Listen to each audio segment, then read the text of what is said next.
welcome to Clark's Place. Today I'm going to work on the old Shelby Mustang Tribute.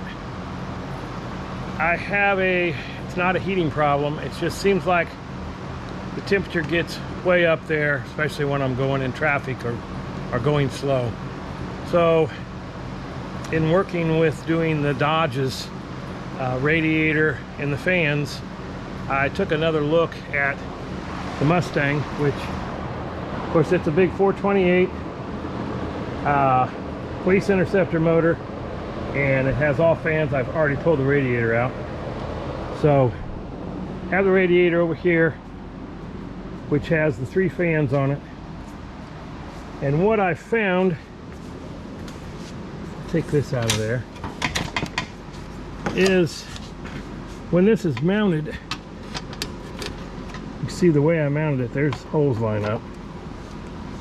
This corner, you lift it up, it's got really no air can really flow through there or here or here, and this metal is all the way pretty much up against the coils. So what I did on the Dodge is I backed this off. I raised this up so much that it has some space there to come in and get sucked out. And if it needs to, it can flow out. So I was experimenting with materials here. What should I use? I could put a tube across there. I had some of this bar type stock. Thought I could put a bar under there. This just seemed kind of big though. I mean, I could cut it all down. Well, what I ended up coming up with was I have some of this aluminum, which I think Chris had it for some pinball. And what I thought is this would raise this up, I mean, at least that far. If I stretch this across edge to edge, it would lift this up that far, which I'll just lay this one in here to show you. You can see it lifts it up that far, and that'll give, and of course this will come all the way out to the edge. Actually, it'll be this way, because that'll give me a flap here to drill. I have rivets, I have my Milwaukee rivet gun, and I will go along here and rivet this into place. So that raises that up to give air a chance to come in here and at least pass through these coils a little bit before it gets pulled out. Like I say, the radiator has never overheated, nothing like that, so I have a feeling it's going to be fine just the way it is, but I want to make it even better, since I've got to get in here, and I'll show you the power steering pump. There's the power steering pump hose. This was supposed to be in there crimped. It blew out.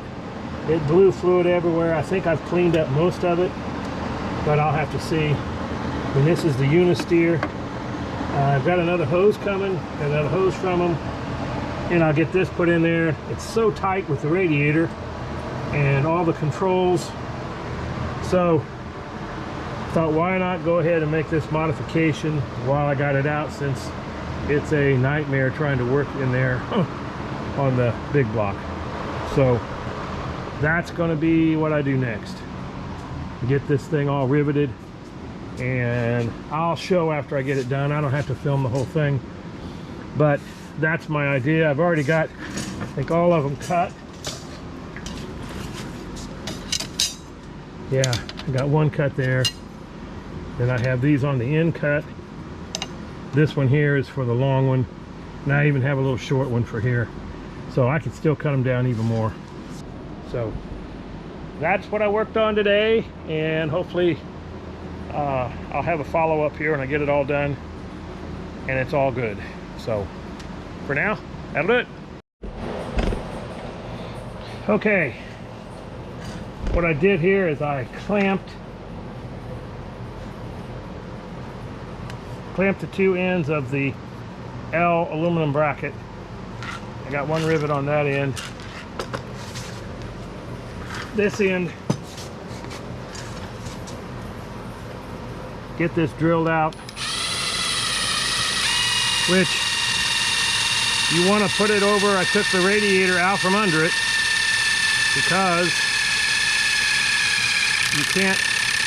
you don't want to be drilling and then drill down and drill into the radiator like I just did into this wood. That's why it's on wood. So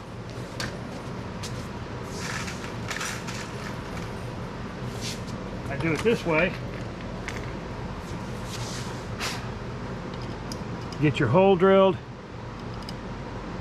put your rivet in, your conventional gun, or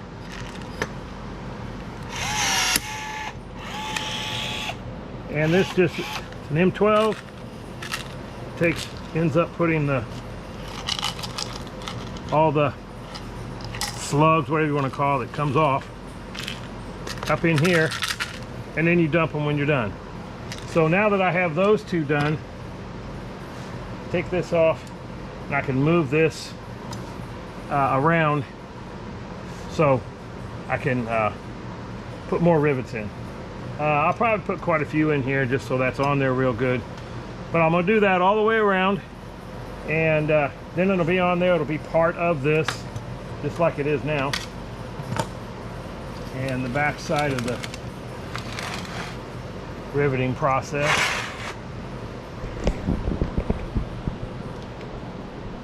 It's kind of hard to see, but it's just a rivet. So I can push this up. I may just push this up and I can drill from either side, I guess. I think I've got everything done on my new radiator. I know it only took a second for watching the video, but as you can see, I put this ridge under here made out of aluminum, and where it touches I put some rubberized tape on there. I don't think it's going to do anything because it's upright. It's not really pressing on it, but I've riveted, drilled out and riveted it all. It's nice and slick. I've already started with putting one of the bolts back in. I get all four of those in. I'll have to restrip my wires and re-terminate them, which that's no problem. That's what happens when you put them all in like permanent. You think you're never going to have to do it again, but there's more room in there now. This is a lot further off the actual ribs coils in there, and it's blocked off enough that it's going to force all the air to come through here, and where there's a little leakage, not going to matter. So my main thing now is I'm just going to have to wait until I get my power steering pump, and then I'll go from there. So I'm going to put this back together, and that'll be the end of hopefully the radiator fix. Like I said, the Mustang would only go maybe 192. Sometimes it'd go over 200 if I was sitting, maybe 210. It just bothered me. So hopefully now, since it's in Florida and it's hot down here in the summertime anyway, it won't even get that close. You know, 180, 185, 190, that's fine. So we'll see. The next one should be putting it all in and hooking the power steering pump up. So that should do it on this radiator fix, if you want to call it. It's not verified yet, but hopefully this will fix my heating problems. So stay tuned, click subscribe, and we'll see you next time. Bye bye.